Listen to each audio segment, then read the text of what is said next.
다윗의 파란만장한 인생 이야기, 어느 한 남자의 아팠던 이야기, 모든 사람 앞에서 당당했지만 그러나 심각한 아픔을 가지고 있었던 이야기. 오늘은 그 이야기를 하고 있습니다. 지금 10주를 11주째 가려고 하고 있는데,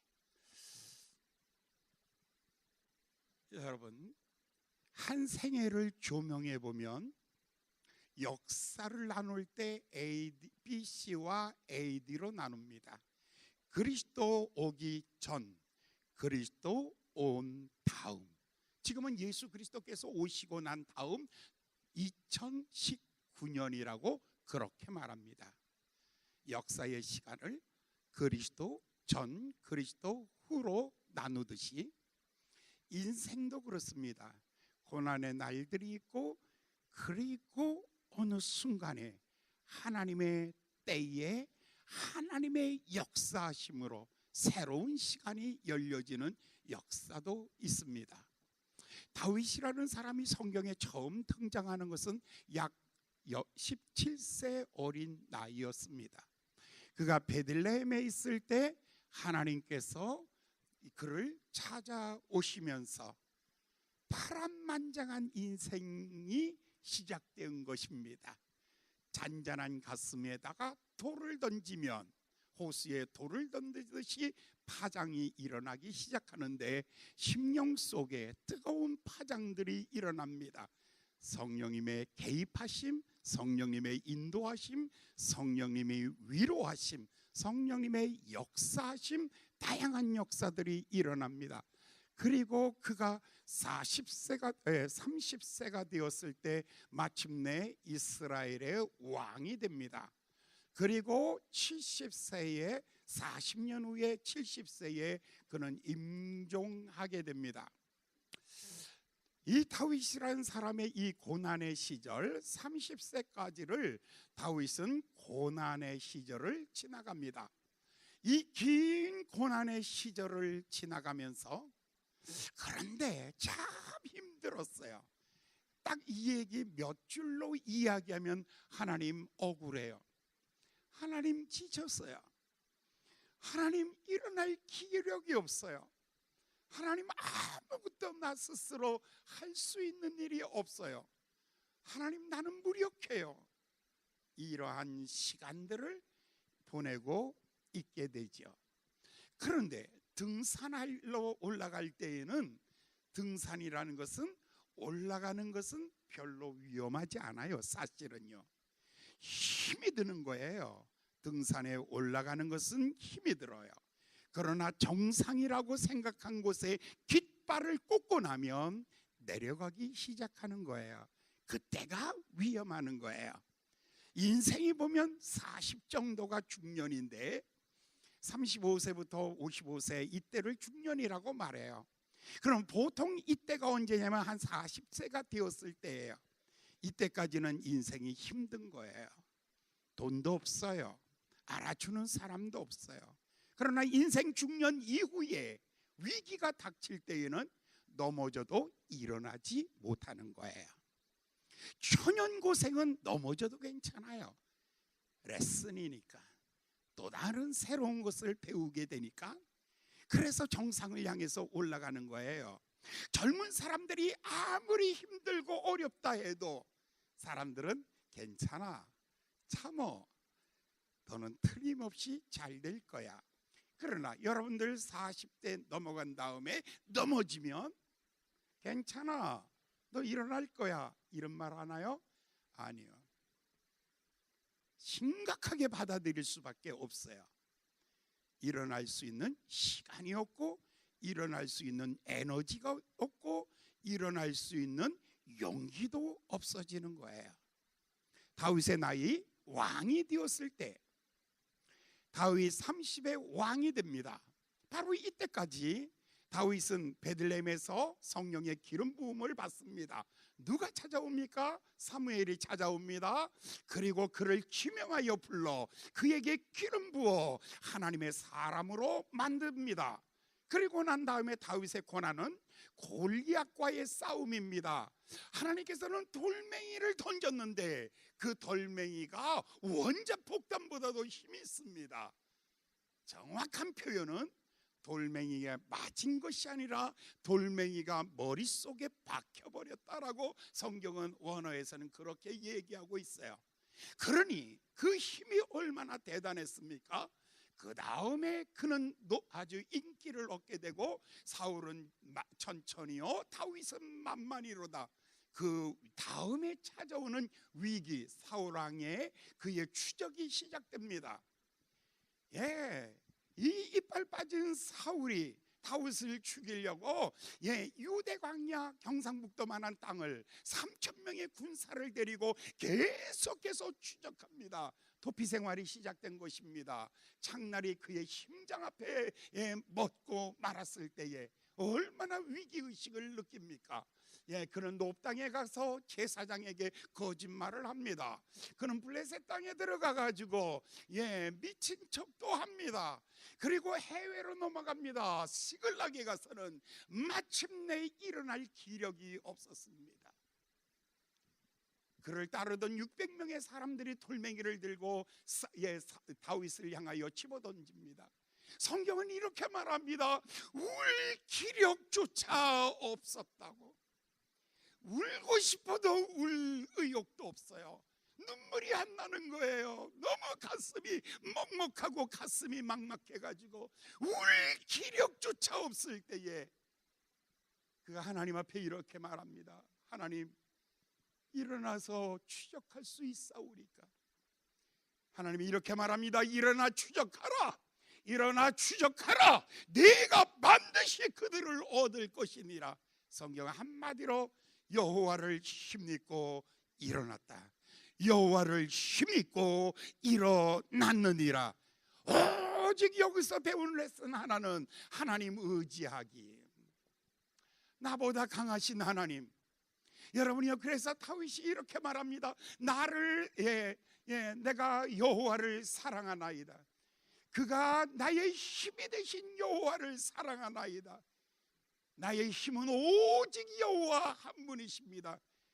다윗은 이렇게 말하죠. 그는 나의 반석이시요 나의 피할 성이요 나의 피난처요 나의 구원의 뿌리시요 나의 산성이시요 나의 기쁨이며 나의 소망이며 나의 희망이 하나님께 있나이다. 야, 이런 처절한 날들, 이런 처절한 날들. 다윗이 사울을 죽였나요? 아니죠.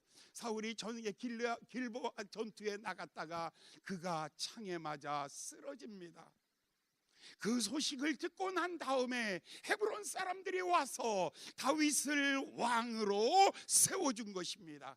그리고 7년 후에 북쪽으로 갔던 이스라엘들이 돌아와서 이스라엘의 모든 장로들이 돌아와 다윗에게 기름을 부어 이스라엘의 왕이 되게 하셨느니라.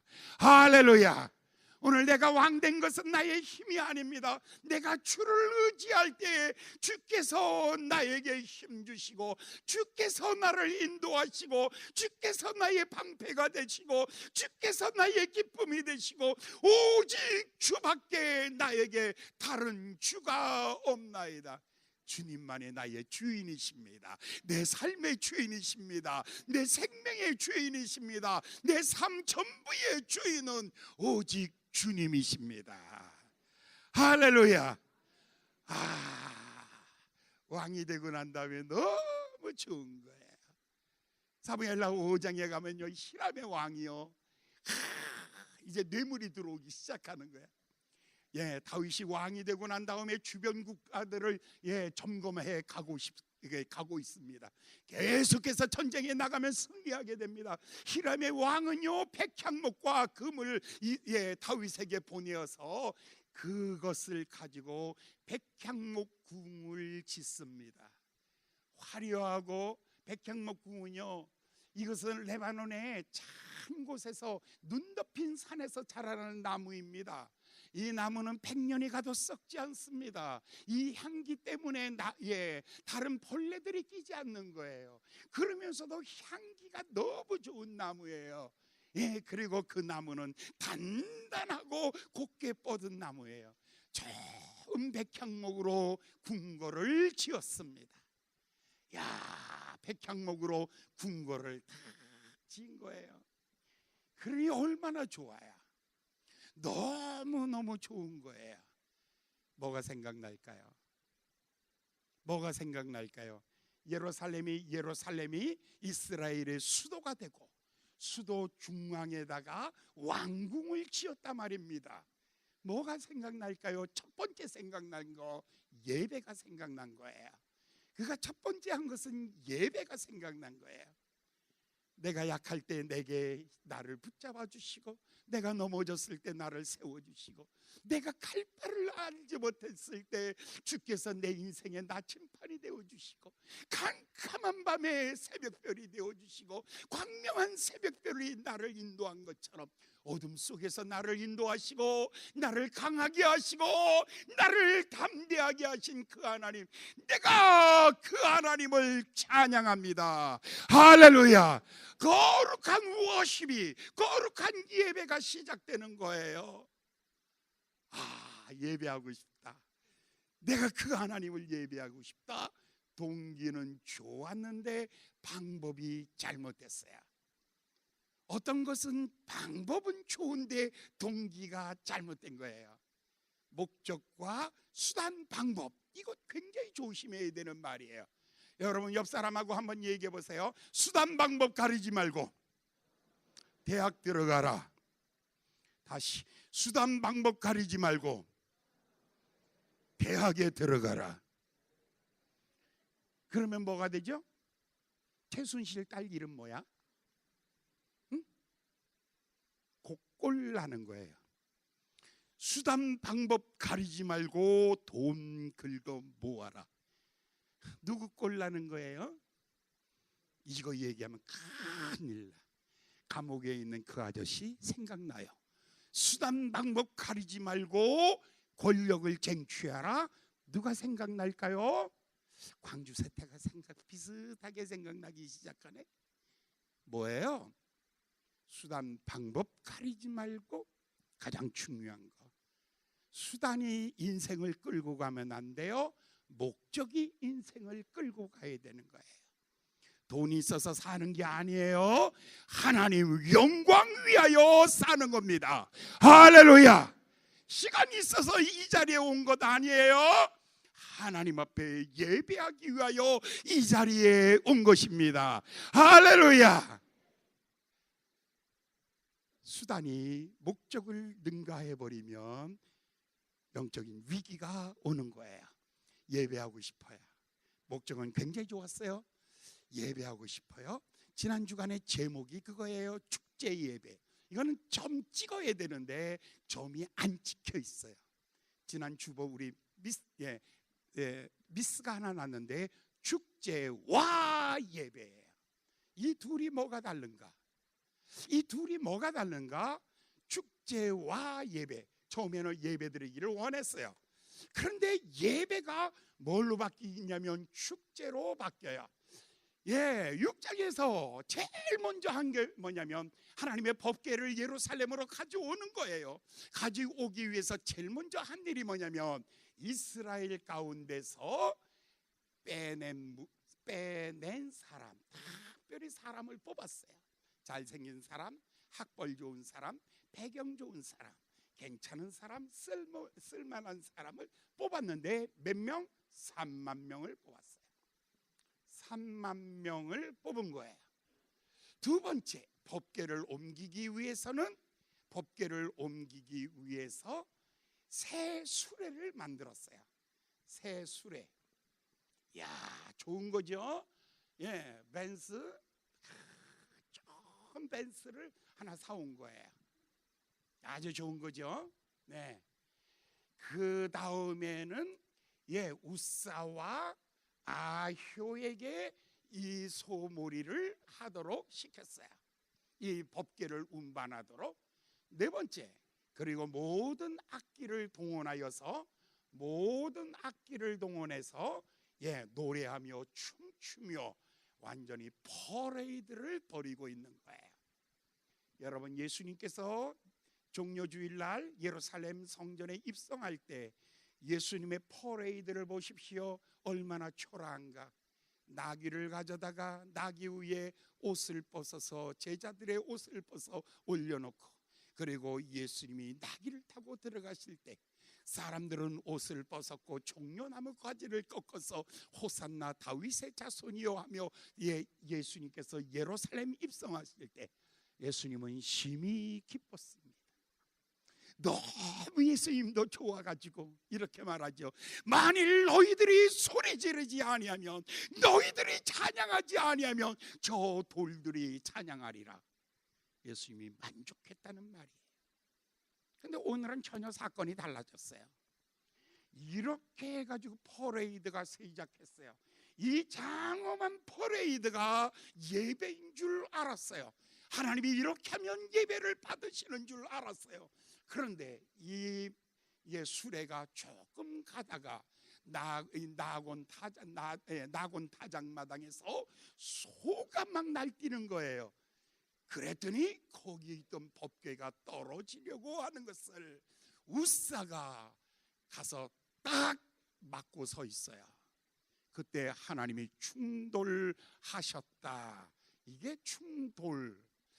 하나님이 우사를 쳤어요. 그 자리에서 즉사해버리고 말았어요. 이것 굉장히 충격적인 사건이에요. 하나님이 충돌했다라는 것은 다윗에게서는 너무 큰 충격을 받은 거예요. 왜 충격을 받았는 줄 아세요? 하나님이 이 예배를 거절했다는 거예요. 하나님이 우리의 행위를 하나님이 버리셨다라는 거예요. 충돌하였을 때 너무 충격을 받아서 그 마음에 두려움이 생겼어요. 그 다음 생긴 것이 뭐냐면 성경으로 돌아가자. 여기에서 분명히 잘못된 것이 있다. 성경으로 돌아가자. Back to the Bible.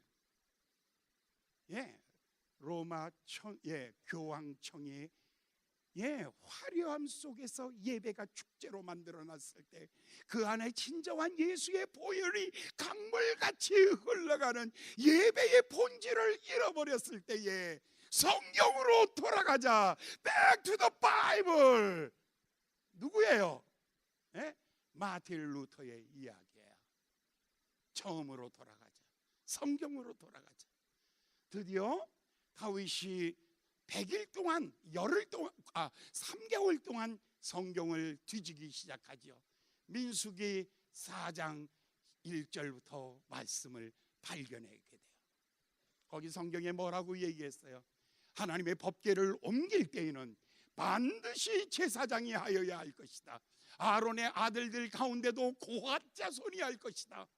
그리고 이 제사장들은 30세에서 50세까지 할 것이다.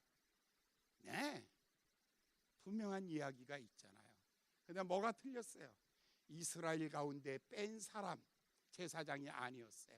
그리고 제사장들은 어깨에 맬 것이다. 새 수레에다가 실었어요. 잘못됐죠. 그리고 제사장들이 할 것이다.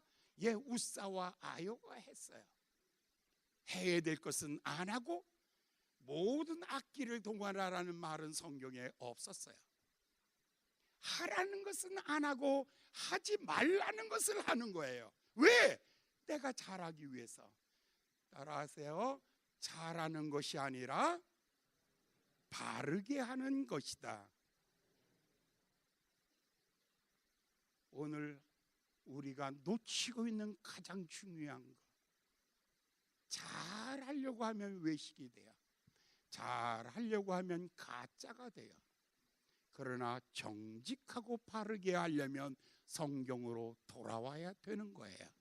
드디어 다윗이 두려움 속에서 하나님의 말씀을 보았더니 이 말씀이 기억난 거예요. 그래서 다시 정비하지요. 다시 어떻게 정비합니까? 제사장들을 불렀어요. 3만 명 너희들은 집에 가라. 새 수레 저거 불태워버려라. 우사 너희들도 가라. 모든 것 다 가라. 이제 하나님의 말씀을 어깨에 맨 제사장이, 그리고 이 행진이 시작되는 겁니다. 드디어 하나님이 다시 기쁨으로 돌아오지요. 자, 그러면 예배, 축제와 예배는 무엇이 다른가? 축제는 우리가 좋으면 끝나요. 예배는 하나님이 기쁘셔야 돼요. 할렐루야. 여러분 오늘 설교 들으면서 뒤지게 화가 나는 것도 있어. 세상에 목사님이 저런 설교를 다 치가 떨려. 내가 다시는 이 목사님 설교 듣나 봐라. 그러기는 오긴 와도 마음은 안 열려. 어떤 것 조심하십시오. 정말 하나님의 말씀은 예리한 칼날과 같아서 영과 혼과 골수를 찔러 쪼개는데 아픔이 있을 수 있죠. 다윗의 실패는 축제에서 예배로 바꾸어지죠. 그래서 어떻게 하냐면 제사장들을 불렀습니다. 30세에서 50세까지 그들의 어깨에 메웠습니다. 법궤를 어깨에 메우고 그리고는 제사를 드렸습니다. 하나님 앞에 희생을 드리고 그 다음에 다시 행진이 시작되는데 다윗이 너무 좋아서 춤을 추는 거예요. 춤부터 추지 마세요. 춤부터 출 생각하지 마세요. 대부분의 많은 사람들은 교회에 오시면 나를 즐겁게 하라고 하시는데 그러지 마세요. 여러분이 먼저 하나님을 기쁘시게 해드리기를 예수님의 이름으로 축원합니다. 아멘. 아멘. 내가 먼저 하나님을 기쁘게 해드리는 것, 그것이 예배예요. 그 다음에 중요한 것은 다윗이 너무 즐거워서 춤을 추고 나가는 거예요. 예배는 하나님이 기쁘고 내가 기뻐져야 되는데 내 기쁨 때문에 하나님의 기쁨을 가리워버려서는 아니 되는 거죠.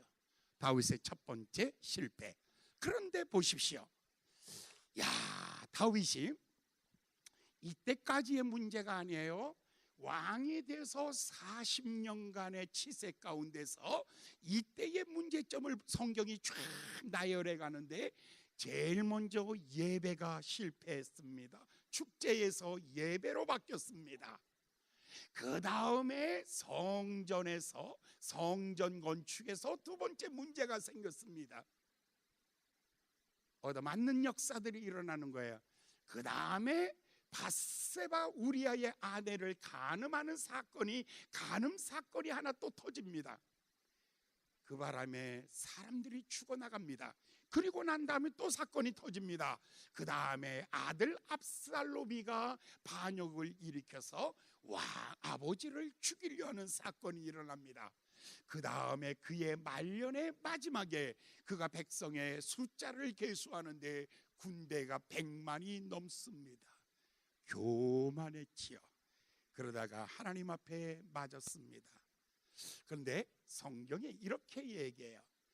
바울이 말하기를 내가 다윗의 아들 내가 기스의 사울 왕을 패하시고 내가 이새의 아들 다윗을 만나니 내 마음에 합한 사람이라 내가 내 뜻을 다 이루기까지 내가 결코 그를 버리지도 아니하며 내가 결코 그를 떠나지도 아니하며 내 뜻을 그 사람을 통해서 이루리라. 그런데 이때 잘못한 거 별로 없어요. 고난받을 때 잘못한 게 없다니까요. 언제부터 위기가 오냐면 왕이 되고 난 다음에 첫 번째 우사가 죽는 사건이 일어났어요. 두 번째 사건은 오늘 성전 건축을 하나님이 불어 거절해 버리셨어요. 성전 건축의 사건. 세 번째 간음 사건으로 인해서 사람이, 자식들이 서로 간음하는 4배를 갚는 아픔이 일어나요. 압살롬의 반역이 일어나요. 백성의 계수. 계속되는 시련은 언제 오냐면 고난의 날 오는 것이 아니라 뭔가 됐다라고 할 때, 그러니까 옆 사람한테 말씀해 주세요. 내가 힘든 것은 제일 행복한 시간이다. 시작. 아시겠어요? 아시겠어요? 예? 아시겠냐고요? 응? 목사에게는 언제 위기가 오느냐? 전도사 시절에 나와 목사 되고 난 다음에 위기가 오는 거예요. 개척교회 때는 위기가 안 와. 언제 오는가? 교회 잘 짓고 난 다음에 위기 오는 거예요. 그러므로 성경은 한마디로 섰는 줄 생각하는 자는 넘어질까 조심해라. 위기는 언제 온다고요? 우리나라 위대한 사람들 다 보세요. 다 대통령 끝나고 그냥 아작나는 거. 대통령 되기까지는 고난의 받기를 그냥 헤쳐서 그 고난의 날들을 자지도 못하고 먹지도 못하고 그냥 핍박 속에 보내요. 그러나 대통령이 되고 난 그날부터 위기가 오기 시작하는 거예요. 여러분, 그러니 언제가 좋으냐면 꿈을 가지고 도전할 때가 좋지 성공할 때보다 도전할 때가 좋은 거예요. 바울은 이것을 자기 생애에 적용해서 한마디로 이렇게 말하죠. 이미 얻었다 함도 아니요 온전히 이루었다 함도 아니요 아직 잡지 못한 표대를 향하여 하나님의 푸름의 상을 위하여 쫓아가노라. 할렐루야. 돈 있다고 교만해져서는 안 돼요. 여러분, 권력을 가졌다고 교만해져서는 안 되는 거예요. 이미 얻은 것도 아니에요. 온전히 잡은 것도 아니에요. 하나님이 위에서 부르신 상을 향하여 더 높은 꿈을 향하여 도전해 가시기를 예수님의 이름으로 축원합니다. 아멘. 드디어 7장 1절을 읽겠어요. 7장 1절 1절과 2절을 봉독합니다. 시작. 왕으로 궁에 평안히 거하게 하실 때에 왕이 선지자 나단에게 이르되 볼지어다 나는 백향목 궁에 거하거늘 하나님의 궤는 휘장 가운데 있도다. 다윗이 너무 좋은 거예요. 얼마나 좋았어요. 여기 1절에서는 하나님이 사방 고울로 크게 두려워하게 하신 거로 날마다 승리가 있는 거예요. 가는 데마다 승리가 있어요. 가는 일마다 승리가 있는 거예요. 너무 좋은 거예요. 그랬더니 마음속에 하나가 생각난 게 있어요. 하나님의 성전을 건축하자. 성전을 건축하자라는 꿈이 하나 생겼어요. 그런데 다윗이 이것을 사무엘상 17장에 보면 아말렉과 전쟁에서 사울왕이 돌아올 때에 어떤 일이 벌어졌냐면, 이스라엘의 대대의 원수 아말렉을 정벌했으니 내가 이제 기념비를 세우리라. 사무엘상 15장 12절에 보면 사울은 기념비를 만드는 거예요. 아마 어린 다윗이 이것을 봤을 거예요. 이 승리의 영광을 영원히 기억나게 하리라. 그래서 기념비, 공덕비 같은 기념비를 하나 탁 세우는 거예요.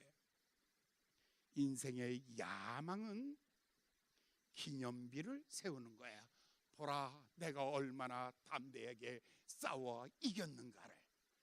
후세여 기억하라 나의 헌신을. 여러분, 나를 기억해 주세요. 호랑이 가죽 남기고 인생은 석자 이름 남기는데 나를 보세요. 내 이름이 영원. 이게 야망이에요. 야망은 기념비를 남기고. 그런데 다윗의 성전은 조금 달라요. 야망은 아니에요. 왜냐하면 하나님의 성전을 짓고 싶은 마음은 야망은 아닌데 그 속에 아직도 뭐가 하나 끼어 있어요. 뭐가 있냐면 이것을 가지고 다윗의 성전 건축은 거룩한 야망이라고 제가 그렇게 붙였어요. 이것은 거룩한, 성전 짓는 일은 거룩한 일이에요. 그러나 그 안에 뭔가 하나 숨어 있어요. 성경 1절을 다시 한번 볼까요? 성전 건축의 동기가 1절에 나오는데 자세히 보셔야 돼요. 왜 하나님이 거절하셨는가? 자세히 보셔야 돼요. 1절 시작. 여호와께서 사방의 모든 대적들을 왕으로 궁에 평안하게 고하실 때에 2절 시작. 왕이 선지자 나단에게 이르되 볼지어다 나는 백향목 궁에 고하거늘 하나님의 귀에는 휘장 가운데 있도다. 여기서 보면 나는 어디 있다고요? 지금 나는 백향목 궁에 거하고 하나님은요 어디 계세요? 예, 천막 속에 있도다. 여러분, 왜 성전 건축해요? 나는 잘 사는데 하나님의 교회가 저렇게 초라하니 내가 하나님의 교회를 지어 드려야지. 이러면 굉장히 좋죠? 굉장히 거룩해요. 그런데 그 안에 전부 내가 들어가 있어요. 교인들이 조금 잘 사는 교인들이 있는 교회에서는요 진짜 목사하기 힘들어요. 목사가 초조하게 옷 입고 다니면 교인들이 이렇게 말해요. 목사님 정말 그렇게 입고 다니실 거예요? 그래서 왜요? 그랬더니 진짜 우리 쪽팔리게 목사님이 옷이 그게 뭐예요? 근데 그거 목사한테는 한꺼번에 들이대지는 않아. 누구한테 들이대냐면 사모한테. 우리 사모님 옷 입은 거 보라고. 저게 아줌마지 사모님이냐고. 여자들이 모여서 그냥 씹어요. 그러면 내가 그 권사회에 딱 참석해서 여러분 그러지 마세요. 옷 한 벌 사준 적 없는 사람들이 그렇게 얘기하면 우리 상처받아요. 할렐루야. 교인들이 얼마나 교만해지는 줄 아십니까? 집 좀 좋은 집 살면 교회 타고 와가지고 아우 교회 춥네. 이 집은 뭐예요? 뜨뜻한 데서 산다는 거예요. 아우 이 교회 왜 이렇게 인테리어가 이 모양이야? 우리 집 인테리어 있다는 거예요. 없으면서 그 뻥치는 사람도 있긴 있어. 그런데 진짜 그 정도 돼가지고 하는 사람 많아요. 예전에 한번 물어봤어요. 20년 전에 일산에서 개척하려면 어떻게 얼마나 들어야 됩니까? 라고 제가 물었어요. 그랬더니 어떤 분이 그러더라고요. 최하 4억은 있어야 됩니다. 아니 무슨 4억씩 개척하는데 20년 전이에요. 아니 4억씩 그랬더니 최하 지하는 안 되고요. 1층, 2층 넘어가면 안 되고요. 2층 정도 전세 월세는 안 되고요. 그 다음에 그거 한 2억 정도 보고 그 다음에 인테리어가 안 된 교회는 교인들이 안 간다는 거예요. 그런 사람들이 와서 헌금하는 게 다 뭐냐면 하나님의 집이 불쌍하게 보이는 거예요. 여러분들이 11조 하는 이유가 주님이 불쌍해서 11조 하시는 분들 손 들어 보시기 바랍니다. 그렇잖아요. 너무 지금 다윗 속에 뭐가 꿈틀거리고 있다고요? 야망이 꿈틀거리고 있는 거야. 내가 백향목궁에 거하는데 하나님은 뭐라고요? 지금 천막 속에 거하시니 그러면 어떻게 해요? 내가 돈을 들여 하나님의 집 좀 지어 드려야겠다. 이 교만이 싹트고 있는 거예요. 차라리 고난의 시절이 나. 조금 사람이 살만하면 제일 우습게 보이는 게 목사야. 목사님 품격 있게 설교하세요. 그 채신머리 어깨 그렇게 왔다 갔다 하십니까? 그러니까 서울에서 목회하는 사람들은 다 서서 할렐루야 아버지 하나님 감사합니다. 그러니까 다 자는 거예요. 잘 수밖에 없어. 거기서 큰 소리로 하면 딱 교인들이 그러는 거야. 귀가 먹었나? 길게 하면 다 알아들어. 그 다음에 이제 약간 반말투 나오면 건방지구만. 그래서 하나님의 마음, 그게 사람을 비하하는 것 같지만 하나님의 종을 비하하는 것은 곧 하나님을 비하하는 거예요. 그 속에 뭐가 깔려 있냐면 하나님에 대한 경외감이 사라져가고 있는 거예요. 그래서 다윗이 한마디로 나는 백향목궁에 거하는데 하나님은 천막 속에 있도다. 그러므로 내가 이제 성전을 건축하여 하나님 앞에 드리겠노라. 그랬더니 또 똑같은 인간이 누구냐면 나단이에요. 3절을 볼까요? 나단이 뭐라 그러는가? 나단 3절 시작. 나단이 왕께 고하되 여호와께서 왕과 함께 계시니 물은 마음에 있는 바를 행하소서. 아주 이 나단 선지자가 지금 뭐라 그래요? 당신의 마음대로 일하세요. 오늘 교회 목사는 절대로 이랬으면 안 돼요. 교인들이 나 그거 싫고요, 나 이거 하고 싶어요. 그러면 내 마음에 원한 대로 하세요. 네. 학교 가기 싫어요. 그러면 가지 마세요. 운동하기 싫어요. 아유, 가지 마세요. 라면만 먹고 싶은데 그러세요. 이게 나단 선지자의 사명 감당하지 못하고 있는 거예요. 이 둘이 죽이 맞았어요. 그런데 나단 선지자가 이 소리씩을 듣고 이렇게 말해놓고 하나님 앞에 나가서 기도했어요. 그랬더니 하나님께서 거절하는 거예요. 역대하 28장의 말씀을 보니까 하나님께서 그 손에 피가 있으므로 내가 받지 아니하리라. 아니, 피 있는데도 왕 됐는데? 참, 그러니까 하나님이 찾아내신 거예요. 안 되는 거 찾아내시는 거예요. 그래서 하나님이 거절했어요. 왕이요, 하나님이 거절했습니다. 여기서 다윗의 위대함이 있는 거예요. 여러분, 성전에 대한 원리가 하나 있어요. 잘못했을 때, 지금 아까는 잘못했을 때 민수기 4장 1절부터 말씀에 묵상했어요. 그래서 다시 회복했어요. 다윗이 지금 잘못했어요. 다시 하나님의 거절을 듣고 출애굽기 25장 1절부터 있는 말씀을 보면서 다시 회복해 가는 것입니다. 사랑하는 여러분, 다윗의 위대함은 이거예요. 사람이 잘못을 고쳐가고 있다라는 거. 하나님의 마음에 합했다는 건 딴 거 아니에요. 완전한 사람이 아니라 날마다 하나님의 말씀으로 가까이 돌아오고 있다는 거.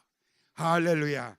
내가 성전 짓겠습니다 하던 거 다 내려놓고 이제 하나님의 말씀을 보니까 출애굽기 25장에 있는 말씀 봤어요.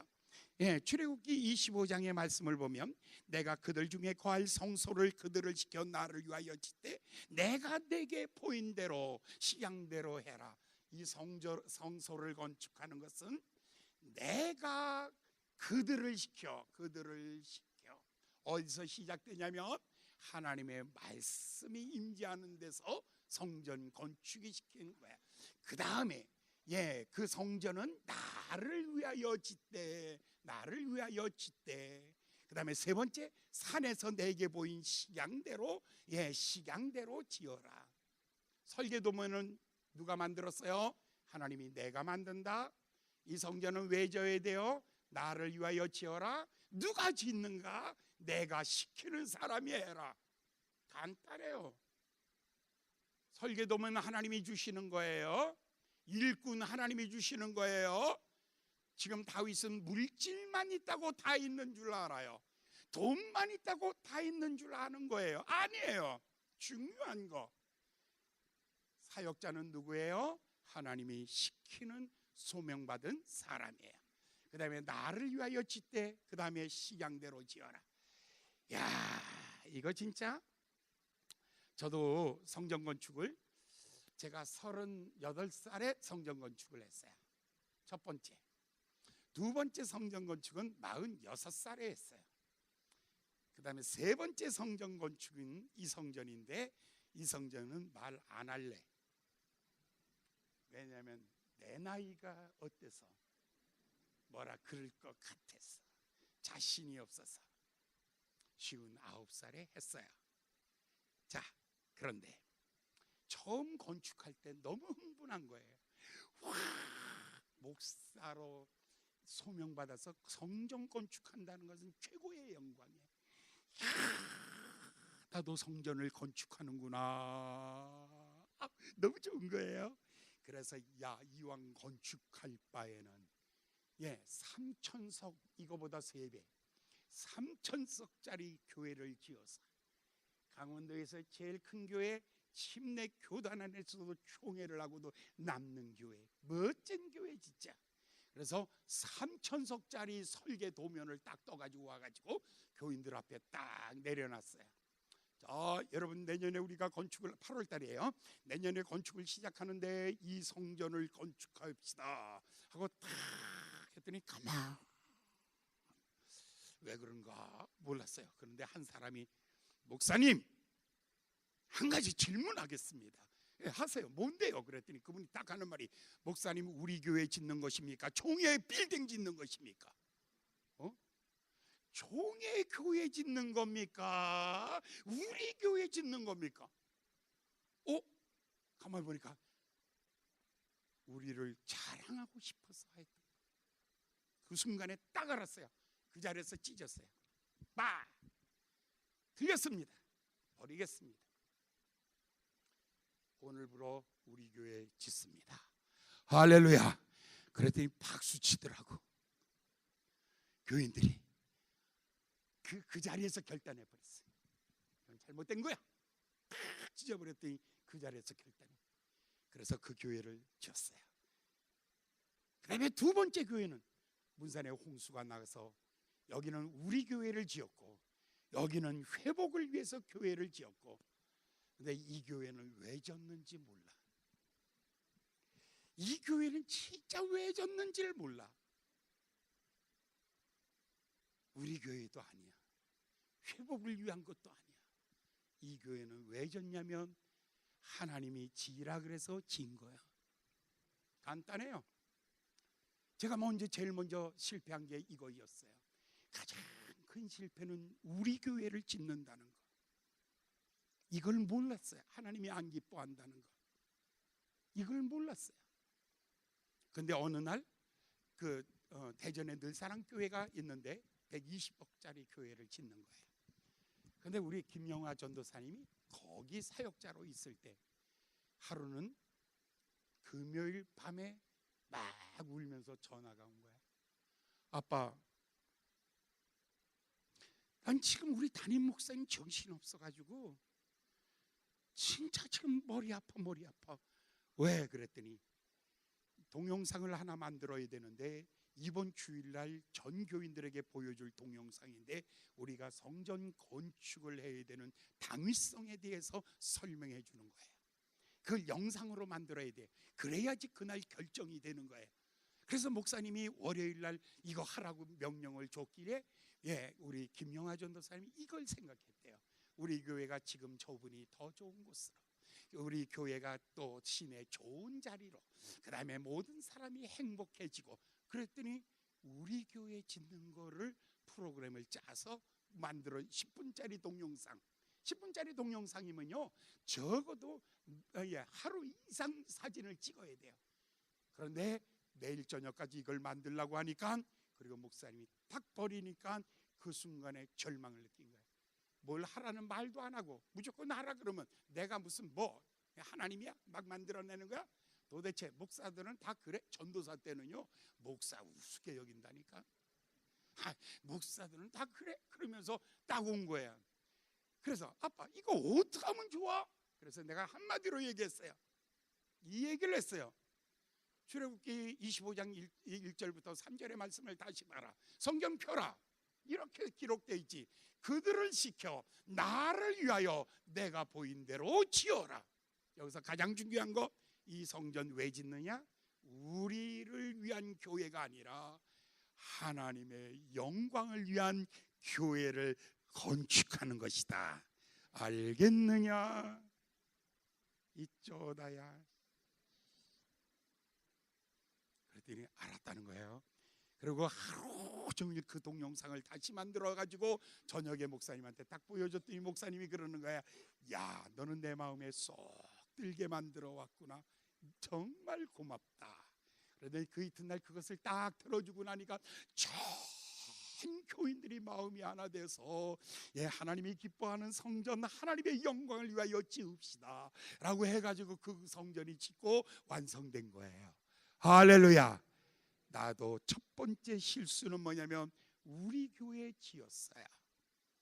그리고 난 다음에 두 번째 문산에 와서 수행하고 난 다음에 천막 속에 있으면서 회복을 위해서 교회를 지은 거예요.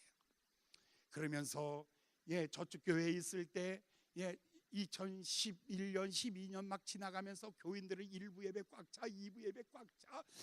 교회 사무실도 없어. 바깥에 천막 쳐놓고 교인들이 막 앉아있고 다 그러고 있을 때 사람들에게 우리 교회 지어야 되지 않겠어요? 그럴 때 제가 그랬어요. 안 짓습니다. 안 짓습니다. 우리 교회 못하러 짓습니까? 하나님의 교회는 하나님이 지을 텐데. 그러면서 그랬어요. 거절했어요. 그러면서 이렇게 말했죠. 우리 교회 장로님들은 다 나가세요. 2013년도에 다 나가시고 권사님도 나가시고 다 나가시고 뭐 질 필요 뭐 있어. 교회 빈 교회가 얼마나 많은데. 그리고 새로운 사람만 데리고 하겠습니다. 그랬는데 하나님이 어느 날 땅을 주시는 거예요. 땅을 주실 때 제가 그랬어요. 하나님, 땅도 쨍쨍한 거 주면 안 해요. 그거 맨날 그거 고생시키고 하나님이 하나님의 영광을 위하여 계획했다면 하나님이 설계하시고 하나님이 시키고 하나님의 영광을 위하여 교회를 짓는다면 땅도 하나님 주시고 다 하나님이 하세요. 할렐루야. 하나님이 하신다면 배짱 부려야 돼. 내가 한다면 주머니 계산해야 되고 간단해요. 따라합시다. 우리의 배짱이 어디서 나느냐? 하나님이 하시기 때문에 배짱이 있는 거예요. 할렐루야. 그래가지고 교회를 짓는 거예요. 지금 다윗이 뭐가 문제인가라고 보고 있어요. 지금 이 다윗이 하나님의 성전이라는 거룩한 뭐가 있었다? 야망이 있었던 거예요. 이 성전 내가 지었어. 다윗 왕의 성전이야. 솔로몬의 성전이 아니라 다윗 왕의 성전이야. 내 이름이 길이 빛나리라. 야망, 거룩한 야망으로 진 거예요. 하나님이 야망을 부셔버렸어요. 그리고 난 다음에 거룩한 비전으로 이 일을 완성시키게 된 것입니다. 자, 야망의 사람 사울이었어요. 거룩한 야망의 사람 다윗이었어요. 그런데 그 다윗을 비전의 사람으로 바꾸어 놓는 장면이 성경에 나와요. 7장 18절을 읽겠습니다. 이제 시간이 많이 가서 자 7장 18절의 말씀 우리 다 같이 봉독합니다. 시작.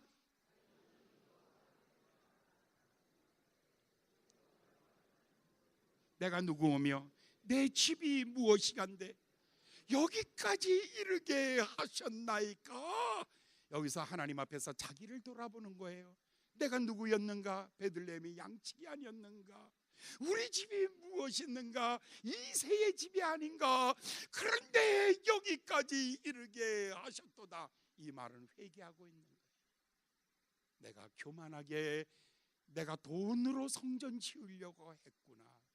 하나님이 인도하심에 대한 뭐가 생기냐면 겸손함이 생겨지는 거예요. 그 다음 성경 27절을 보겠어요. 이제 다윗이 뭐라고 말하는가?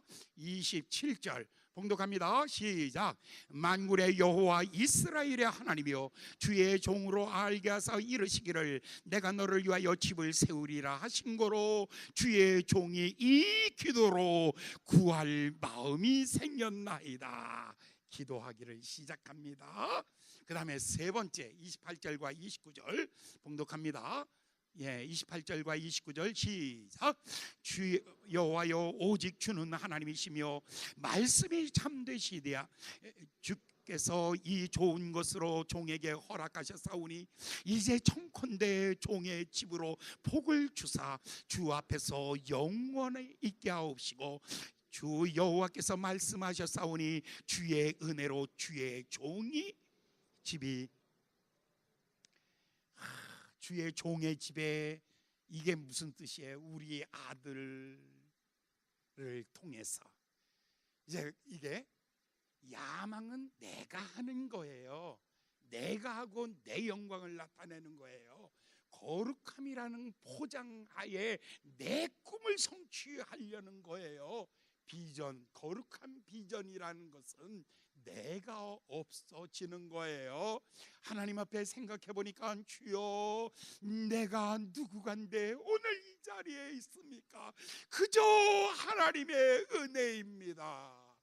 하나님, 교회는 교회 성전 건축은 돈으로 하는 것이 아니라 기도로 하는 것을 내가 이제 알았나이다. 성전 건축은 내가 하는 것이 아니라 이제 내 아들을 통해서 하게 하여 주시옵소서. 이게 비전이에요. 비전은 시간을 초월해서 넘어가는 거예요. 영원한 거예요.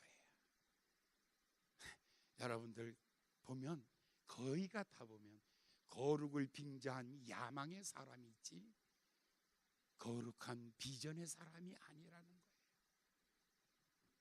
제일 이거 심각한 사람이 누구냐면 따라하세요. 담임 목사님. 담임 목사가 제일 심각한 사람이에요. 내가 목회할 때 교회 건축해야지. 내가 뭐 할 때 내가 뭐 업적주의. 이거는 하나님이 기뻐하는 게 아니에요. 그저 하나님이 나를 쓰시니 감사합니다. 할렐루야. 하고 싶은 것 있습니까? 기도 먼저 시작하십시오. 돈 먼저 모으지 말고 기도 먼저 시작하십시오. 그리고 이 일이 나를 중단시킨다 할지라도 포기하지 아니하고 다음 세대까지 계속해서 연결되어져 가는 것, 그것을 가지고 비전, 하나님의 꿈 이렇게 말합니다. 여러분, 짧은 인생, 이제 가을 얼마 남지 않은 인생, 이제 야망의 불꽃을 피운들 얼마나 더 피우겠습니까? 이제 우리 안에 거룩을 빙자한 야망은 다 버리시고 이제 우리 안에서 거룩한 비전, 하나님의 꿈이 실현되기를 예수님의 이름으로 축원합니다. 기도하겠습니다. 주님, 오늘 들은 말씀 꼭 생각나게 하시고 기억나게 하시고 거룩함을 빙자한 야망이 아니라 진정한 하나님의 꿈이 우리들 속에서 자라가게 하여 주시옵소서. 예수님의 이름으로 간절히 기도하였나이다.